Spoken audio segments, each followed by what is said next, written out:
Let's start with something very simple today. Why do you think two people with same skills, same opportunities, and same intelligence end up with completely different lives? One grows steadily, the other stays stuck. The difference is rarely talent, it's self image. Today, we're talking about the invisible identity you carry and how it quietly decides what you attempt, what you avoid, and what you tolerate. Before we get started, I just want to take this opportunity. Thank you for listening and tuning in to Life Skills with Jobin. I do this episode to help you with your personality. And if you do learn something new today, I hope you leave a feedback, a like, and a subscribe. That would really help me with this channel. Thank you.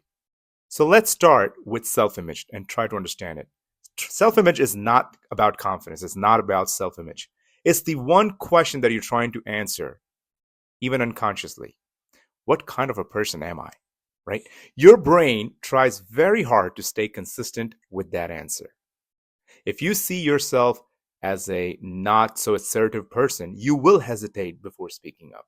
If you see yourself as someone who's not disciplined, you will quit early.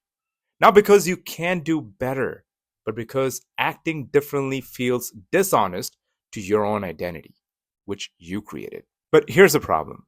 Most people think their actions kind of develop their values and beliefs along the way. That's not true. It's your values and beliefs that come first, which kind of dictates how you're going to be acting in the society or, with some people around you.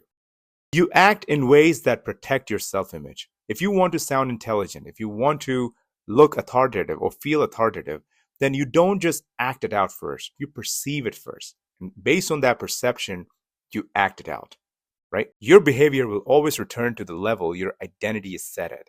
So if you're not working on improving your self-image, then no matter how much you act, you're going to bounce back to the same self-image that you have for yourself. And that's why willpower always fails in the long term. Whatever your self-image is, it didn't just appear out of nowhere. It was shaped by early feedback, repeated experiences, what worked and what didn't, what was rewarded and what was discouraged. Over time, your brain formed conclusions. I'm the confident one. I am quiet. I am responsible. I am an overthinker. All these ideas became the rules by which you started to guide your life. Just like we live in a society with rules and laws, which creates the boundary within which we need to perform, we create our own rules by the words that we choose for ourselves, the image that we create for ourselves. And going beyond those rules and laws is like cheating with your own identity. And that's the reason most of us just remain the same. Here's the uncomfortable but empowering truth. You're not responsible for the self-image that you were given, but you are responsible for whether you keep it. Identity changes through evidence, not through affirmations. Small actions that contradict old identity slowly rewrites the new one. Not dramatic gestures, just consistent proof. That's how real change happens. This week, try something new.